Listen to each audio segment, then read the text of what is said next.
YouTube, it's Michelle with Magnolia Grove Homestead. I am out here in the greenhouse today. Y'all, it's hot. Um, they are calling for the weather to get close to freezing a couple nights this week. Like around 30, 32, something like that. So I don't have a whole lot going on out here.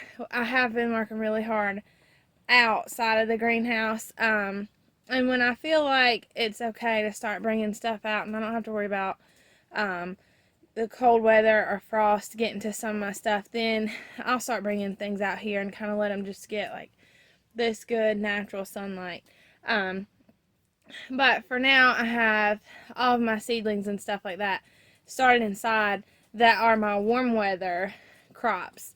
But I wanted to come to y'all today and talk to you about a conversation that I had with an older gentleman. So I told y'all before in another video that the land out here, while it is great for growing things like tobacco, because it is like dense clay and it's sandy and all that, I have not seen anywhere within a 10-mile radius of me anybody who is growing great food straight in the ground out here. And that's just because of our soil. So that's why we had compost and topsoil mixed, put in our raised beds, and have been growing just above this ground level and trying to, it's going to take years of working with this soil to get it where we need it to be. But I was talking to this guy, and he has been farming tobacco for, like, I think he said 37 years or something, which is a really long time, but literally he's only ever farmed tobacco. And I have never grown tobacco before, but I imagine that it's pretty different than growing different crops for food. And so I told him some of the things that I have going already in the ground, and he says, "Oh no, we could still get a frost, we could still get snow, all this stuff, all your plants are gonna die." And while I appreciate the wisdom and insight that my elders have to give me, and I do appreciate people sharing their experience with me and trying to help me and teach me new things. I don't pretend to know everything about everything. I am in no way an expert. I do also know that certain things just don't thrive in hot weather. Certain things don't thrive in cold weather. And I feel like it's important just to kind of let you all know. I told you before in my previous videos, before this year, I always struggled with certain things growing, and I had no idea that I was just doing it wrong.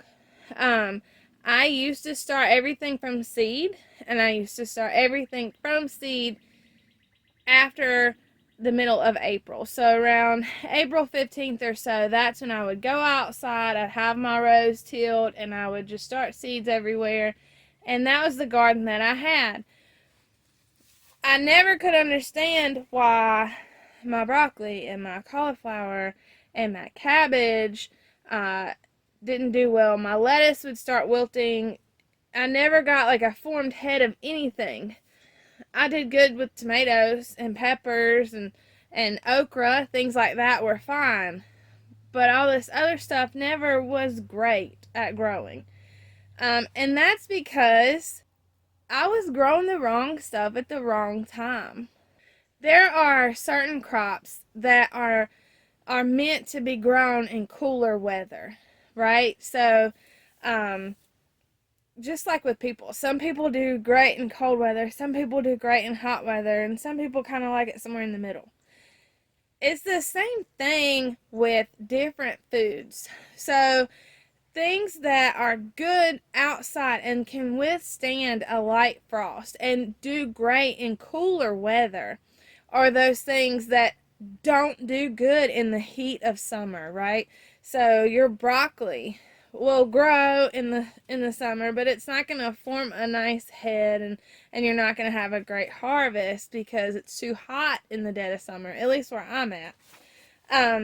things like your cabbages, your cauliflower, anything in the brassica family really, your leafy greens, spinach, kale, all these things are great in cool weather.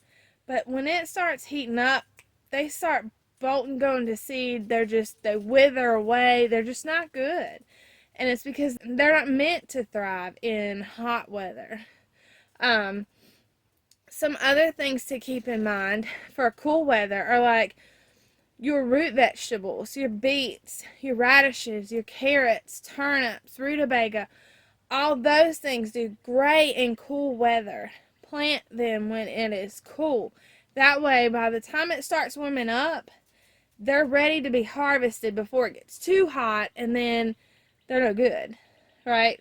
Another thing that's great to grow in cooler weather are getting your potatoes started. Now, potatoes don't do good when they get frozen, right? So you want to make sure that you have something to cover them with if you're planting them in the ground, or like mine, I have in 5-gallon buckets, and I have lids I can just cover them if it goes to getting freezing cold.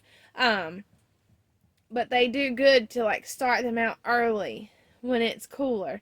And also peas, your sugar snap peas. I have magnolia peas, like they have sprouted. I got so excited the other day when I walked outside and I seen that my magnolia peas had sprouted.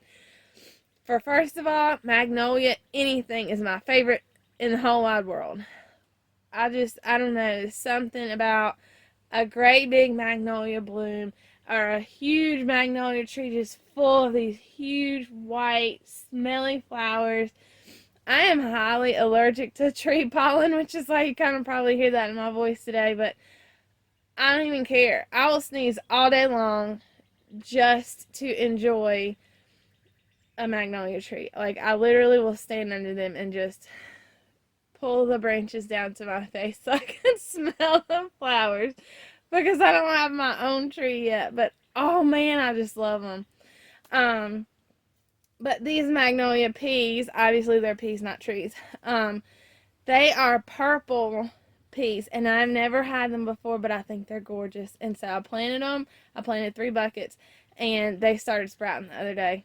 I'm so excited. It is totally okay to experiment with different things and try them and see how they grow in your climate, and see if they are good, frost hardy things.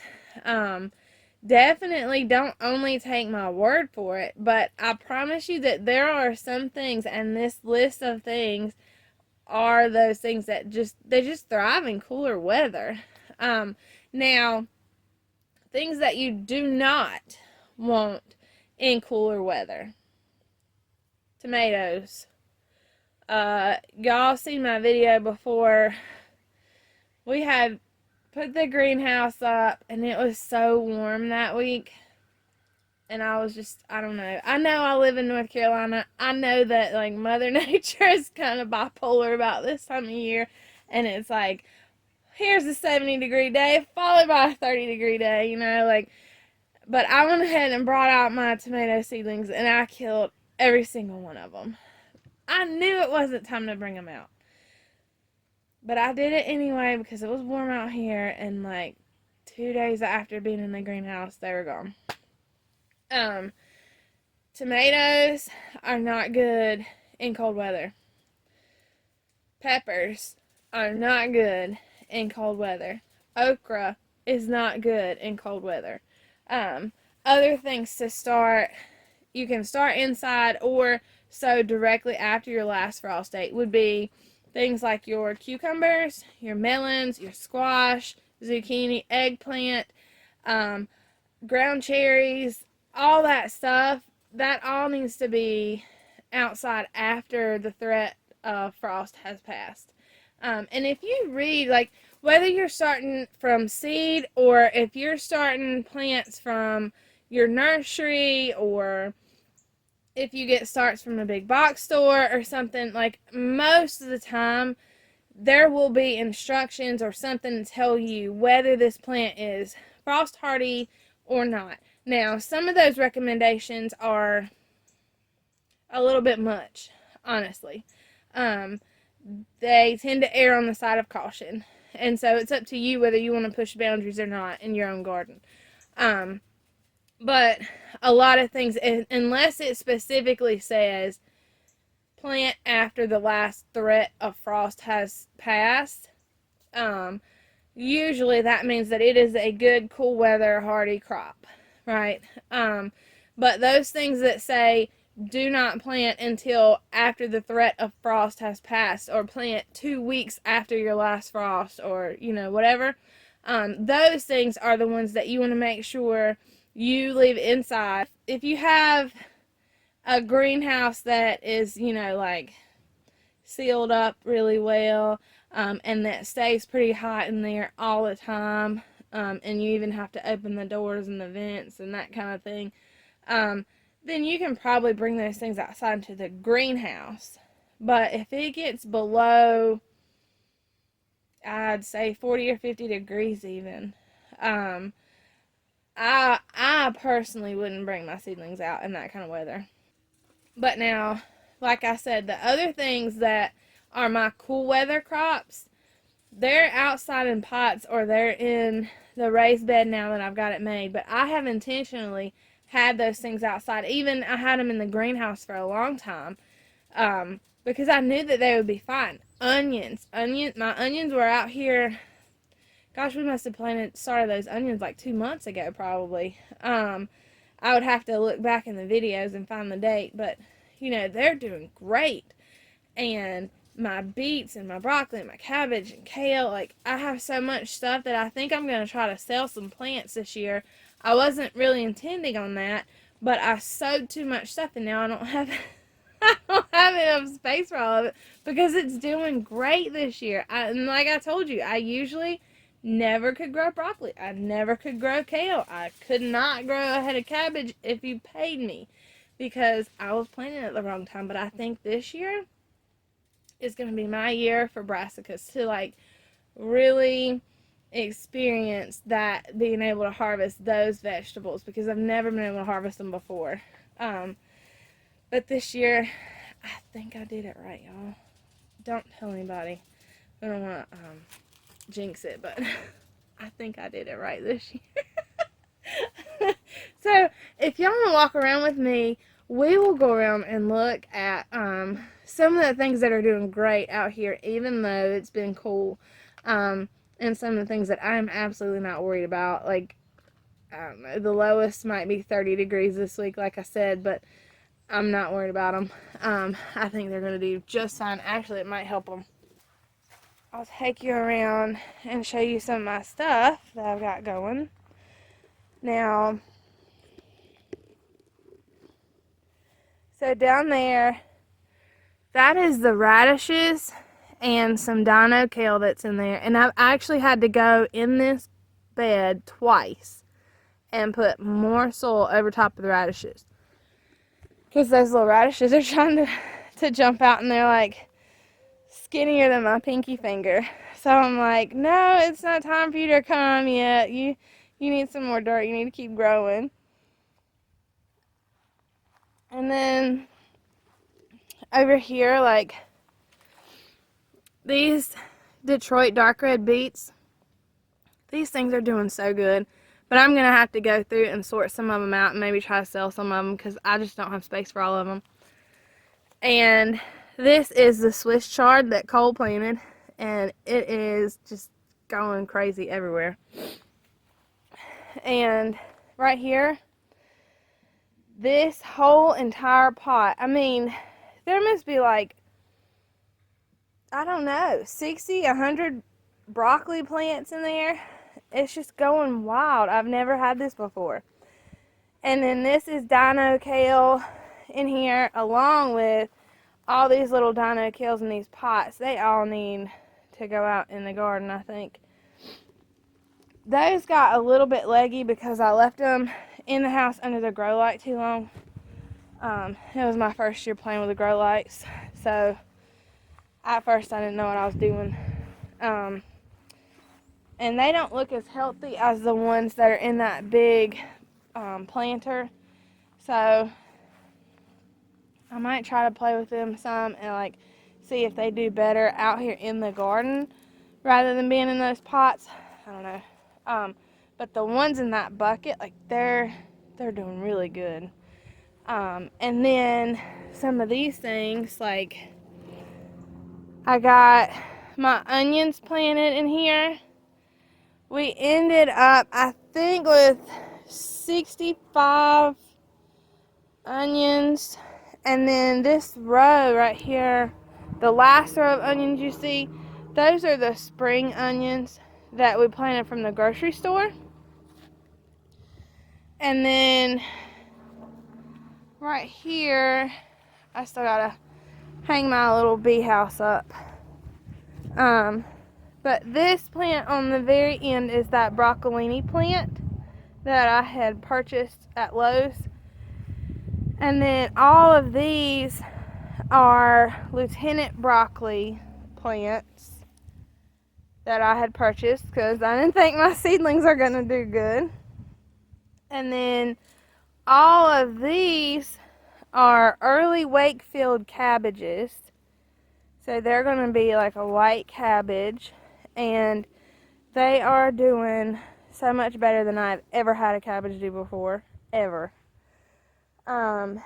And then starting right here, this is the cauliflower plants that I started. And down here are some kohlrabi plants that I picked up from the local nursery when we went and got compost. That's a couple more cabbages. And then if y'all can see these two rows, there's a row here and there's a row here. These are the seedling cabbages that I had started from seed. So the back row is red cabbage, the front row is white cabbage, and I would have to look back at the packs and see like exactly what variety they are. But I went through, and in all those little pots, I just weeded out like the strongest of the cabbages because I knew I wasn't going to have room to plant all of it. And so I just took the healthiest. Like some of them had 2, some of them maybe a couple of them had 3 cabbages in there, and so I just took out the strongest. And there's also spinach and black seeded Simpson lettuce in the raised bed right now. And it's all doing good because it's cool out here. It's not hot, it's not getting withered, it's not, it's not being beat down by the sun. It's just doing really good because that's what these plants thrive on. It's like this cooler weather. Yes, they need sun. Yes, they need rain. They need warmth, but they don't need hot summer heat warmth.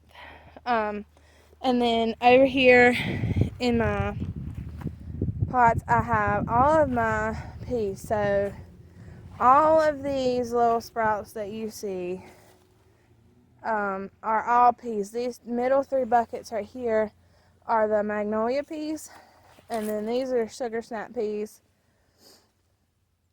and they're all doing great, and they're gonna grow up and start trellising along these bedposts, and I just think that's gonna be so pretty. I cannot wait to see this little spot right here when everything like starts fruiting and comes to its full, capacity or fruition, whatever you want to call it. Like, I just think it's going to be beautiful because it's just going to be all this just green stuff at the bottom of this bed, and I don't know. I'm so excited about that. So I told y'all before that we were going to line those raised beds up side by side and trellis in between them and all that. But some of our plans changed a little. So this is what we've been working on. This is the chicken coop, and we're working on building the run, which the chicken coop kind of backs up to the edge of that raised bed. So what we're going to have to do is come in here and do a bed like from the end of this one back. and put a trellis there.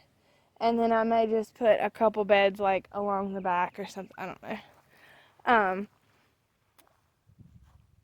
I really kind of wanted my beds to line up, but I'm also in love with this chicken coop. So I am not going to be frustrated at all by the fact that I had to change my plans because, you know, it's kind of like, you know, you make plans and then God's like, oh girl, come on. And he has something like way better in mind. And so you just kind of have to roll with it. But so that is the cold weather stuff that I have in the back that's doing good. We're going to walk up front and see how good all the other cold weather stuff is. I just thought that it was so important to let y'all know, you know, that it doesn't, I keep saying this, like it does not, gardening doesn't have to be a cut and dry thing. Like there's not really a whole lot you can do to really, really mess it up. And if you actually read and do your research and practice and experiment with stuff, it's not that complicated. You just have to pay attention to like what your plants are telling you and all of that. So up here in the front beds in front of the house, we have, look, that is all those Jupiter beets. Look at all this lettuce, y'all. I had salad from my lettuce last night. And I harvested out of both buckets already. These are the colorful carrot mix. Now something got in there and dug in the side of that pot, and I don't know if they ate part of the stuff or just dug them up. But I noticed that this morning. And then these are the Detroit Denver's half-long carrots. I'm going to have to get in there and split some of those up too, because now they have their true leaves and they are like way too dense in there. This is radishes and kale, and this is my other bucket of lettuce. So when somebody says you can't plant lettuce because it hasn't frosted yet, you look at them and you tell them that Michelle said, yes, you can. And if it's going to freeze, you can always go out and like put a pillowcase over the bucket or something. Cover them up with something. A blanket, anything will do. Out here in this bed, we have that purple kale plant. That thing is gorgeous, y'all. And then here we have the lavender, parsley, rosemary, and cilantro. All these things have been outside, like, for a while now. And it has been, the weather has fluctuated. It's been hot, it's been cold, you know, whatever. It might actually frost this week. I don't know about next week, but we might get a light frost this week. But I'm really not worried about any of this stuff. I think it's all going to be just fine because that's how it thrives. Now, if we dip below freezing, I will come out and cover my lettuces, my potatoes, and that's pretty much it. My onions, my brassicas, they're all going to be fine. Even if we do get a light frost, they're going to be fine. Now, things that I have inside, like I said, they'll stay inside until I'm comfortable that it's not going to go below freezing. It's important to know what the needs are of each plant that you're planting. And just like people, different forms of life require different things to keep them happy and healthy and all of that. And so if you think about your plants in a way that it's not just a plant, it's not just a vegetable or a chore or a thing, but it is actually a living thing that has needs. Um, and you learn how to meet the needs of that thing, you're going to be doing fine. Don't compare, you know, apples to oranges, because I can grow apples here, but I can't grow oranges here. You know, just keep that kind of stuff in mind when you're doing your garden. And again, if somebody says, well, you can't plant anything because it hasn't frosted, it's not the end of the frost season, well, you just do it anyway and prove them wrong. That guy that I was talking to, you know, I have a lot of respect for him. He's actually the person who built the biggest part of this coop that we have. My husband started building the run, but he had built the coop for his wife a while back, and it's built really well. And he probably, over his 37 years of farming tobacco, did a really good job at farming tobacco. But if you're only doing that one thing, then you only know how to meet the needs of that one thing. And so I certainly didn't have our conversation and then run home and jerk everything up out of the raised bed, because I know that he is wrong. And I know that these plants are going to be just fine, just the way they are. And I know that they are going to thrive in cooler weather, because that is what they were designed to do. And I also know that my tomatoes and my peppers and my cucumbers and my okra and squash and zucchini and eggplant, they're not coming out here because they will not thrive in cooler weather. Until I see you again, I hope that you will be inspired, be encouraged to go out and plant something, whatever your weather permits. If you have enjoyed any of this content, I hope that you will subscribe to my channel and keep continuing to watch my videos as we grow and learn together. Thanks. Have a good day. God bless.